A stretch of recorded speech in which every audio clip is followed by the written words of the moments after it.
It is Thursday where you are. It's Tuesday afternoon where I am. I'm trying to eat my lunch and do this video at the same time. So we'll see how this goes.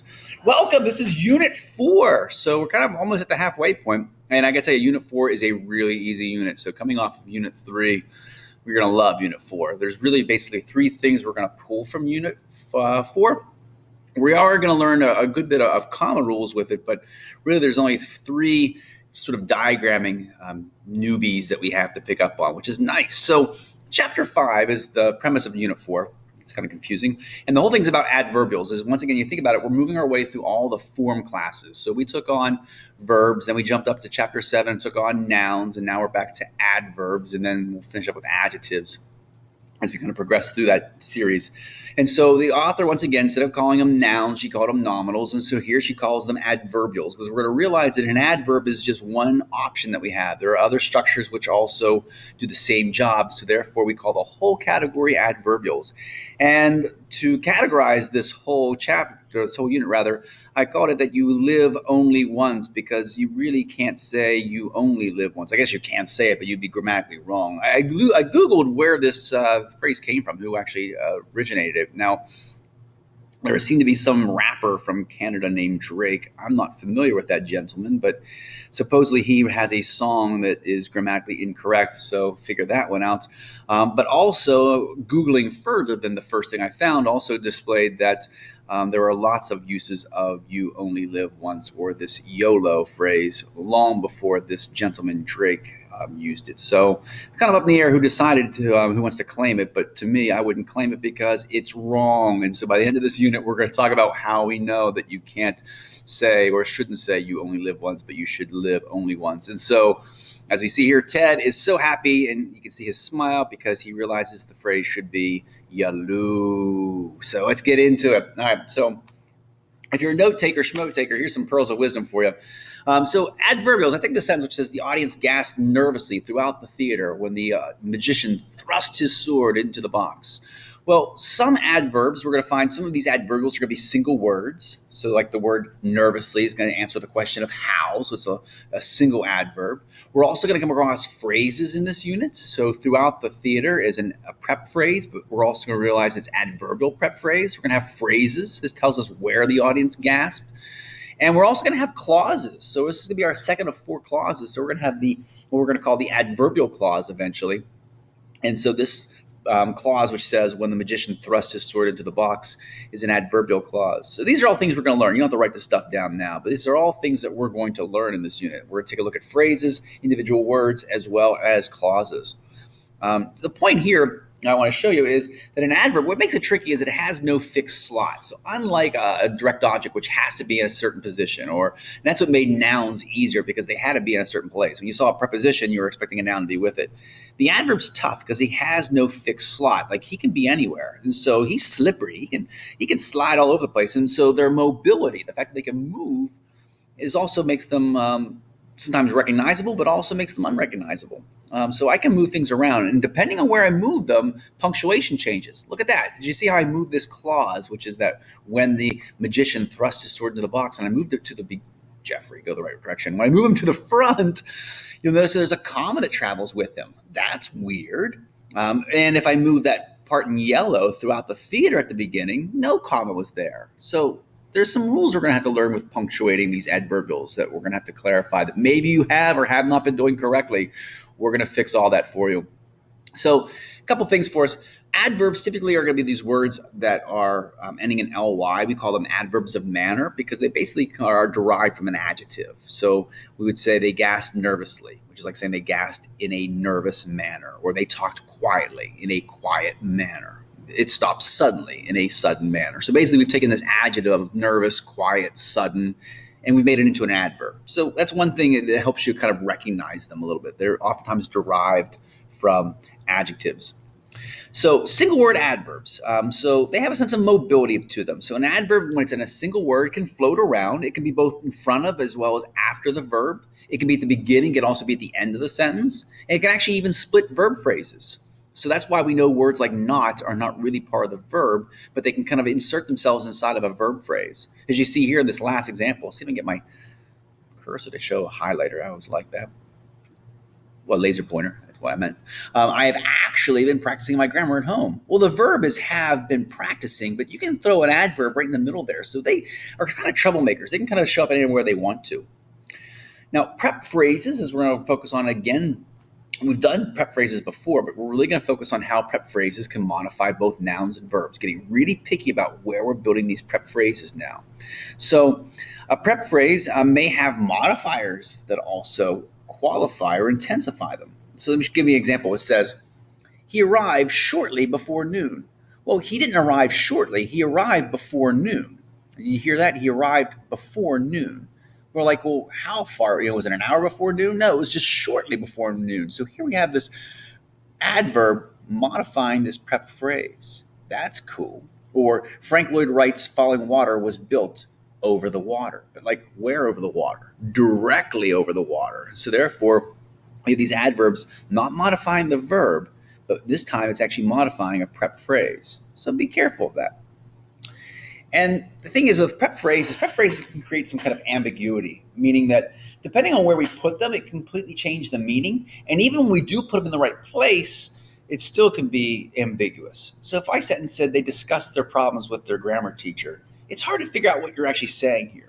Are you saying they discussed their problems, and then what kind of problems? It's problems with their grammar teacher. So maybe imagine a group of kids getting together and just to be griping about me, and so therefore they have problems with me. So maybe this prep phrase describes problems, but maybe it's also describing disgust, like they discussed with their grammar teacher their problems, meaning I'm going to go talk to Mr. Marsh. He gives such great advice about dating, so I'm going to go talk to him because I'm having boy problems. And so there we have, you're discussing with your grammar teacher your problems. Depending on where you put the prep phrase, it kind of clarifies it, but sometimes because an adverbial prep phrase can move around, it can also create some ambiguity. And so one issue we're going to find in this unit as well is we're going to talk about misplaced and dangling modifiers, where the modifier is in the wrong place and therefore it changes the meaning. And that really is what we're going to find is the problem, Mr. Drake, with why we can't say you only live once. We're going to find it's the problem of the word only in that phrase. Anyway, that's to come later. Let's continue. Here's what's most important. If you capture nothing else down today, I need you to make sure you mentally as well as physically captured this slide. So nouns are also adverbs. No one ever told us that, but nouns and even noun phrases can serve as adverbs. So we take the sentence of like, we walked home. Well, home is a noun, but it's not a direct object. We're not saying we walked what, like I walked the dog. But this is telling me I walked where. And so therefore it's a noun. Home's your noun, but it's doing an adverb job, answering an adverb question. If I said I'm leaving Monday morning, we would all agree that Monday and morning are nouns, but this tells me when, which is an adverb question. If I said every day he studied 2 hours, well, every day and 2 hours are nouns, but they tell us how often, which is an adverb question. If I said we are flying first class, well, first class, first describes class, and class is a noun, but that's telling us how you flew. And lastly, if I say I travel a great deal is kind of an idiom, but it is anchored to a noun, deal, which tells us to what extent or how frequently, which is once again an adverb question. So what we have here, we have these nouns or even noun phrases trying to do the job of an adverb, and we have a special name for them. So like I said, there are 3 things in terms of diagramming that you have to know for this unit. And this is the first one. And these are what we're going to call adverbial objectives. Adverbial objectives has this word object, which kind of gives the impression it's going to be a noun. It's a thing. It's an object, but it's serving as an adverbial. And so therefore, these nouns working as adverbs. All right. So what I want to do is I want to get out of the screen. I want to walk you through a diagram of a couple of these so you can kind of visually see what I'm talking about. Let's see if I can make this work. Hey, look at that. All right. So there it is. So let's take on this first one, which says we walked home. It's pretty easy. So let's see if I can get my pen to work. I'm going to say we walked home. So normally we would say, okay, we, verb is walked. And I couldn't put home here as a direct object. I couldn't say we walked home. So I'm saying we walked where? Now, in old school, I would put it right like this. I'd say we walked home. Well, yeah, that's correct. This is an adverb. But now I realize it's not just simply an adverb. It's an adverbial objective. So what I want to do, let's see if I can get this to work. If I can erase this guy. Boop, boop, And what I want to do is I want to make it look like a noun. I want to take that word home, which was sitting up on the slanted line, and I want to put them on a flat line. You're like, why, old man, why? Because it's an adverbial objective. It's really a noun, and nouns are always on flat lines. And so really what we're saying is we walked, and some people would say, or are you kind of saying we walked to home? I guess. Sometimes it does work. As you can see here on my slide, you can kind of say, we walk to home, or I'm leaving on Monday morning. It's kind of like a prep phrase. It doesn't always work out with all of those. That's why I don't usually put in the word to on the slanted line, because it doesn't work for every single one of them. But sometimes it's almost like a little implied prepositional phrase. And so what our goal here is, anytime we have a noun that's serving as an adverb, we're now going to flatten it. All right, so we're going to flatten our adverbs, which are now serving as, or nouns rather, serving as adverbs. Let me do a different example. Change my color up just because I can. Nice little blue, which is the second guy. I'm leaving Monday morning. This is a fun one. All right, I know you're thinking like none of this is fun. Yes, it is. Here's I. Now, remember my verb is going to be leaving, because I'm really saying is I am leaving. So I'm going to write it as it is. I am leaving with an apostrophe. And now, once again, in old school, I'm going to draw it over here for you. In old school grammar, I would do, I'm leaving when? Morning.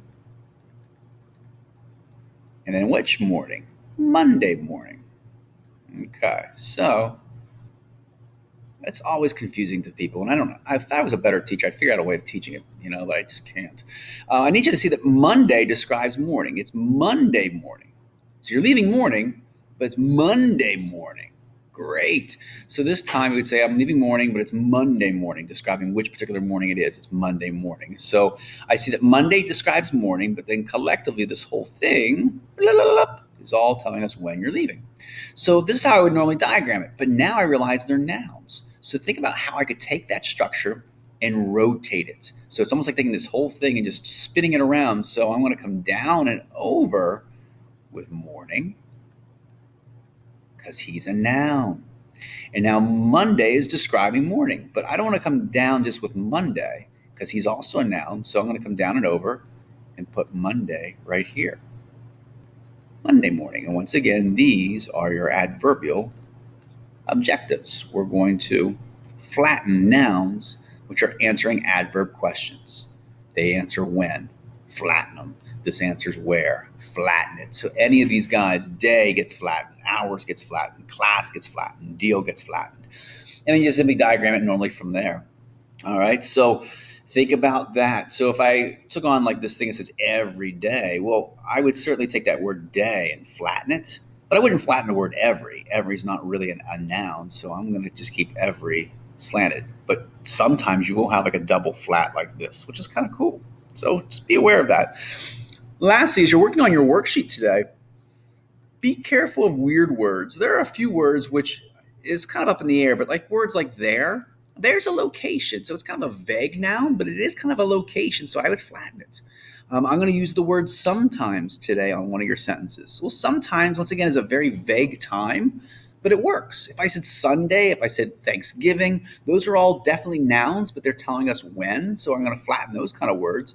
But even vague nouns like sometimes or there, someday, those are all vague locations or times, but they're still nouns, so I'm going to flatten them. So be careful of that.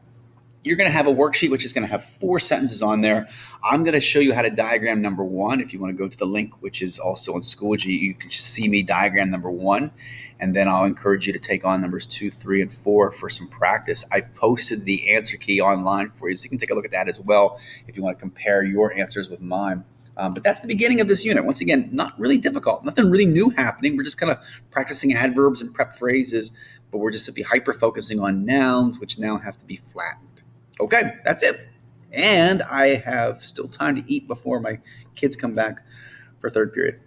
Huzzah, it's a win all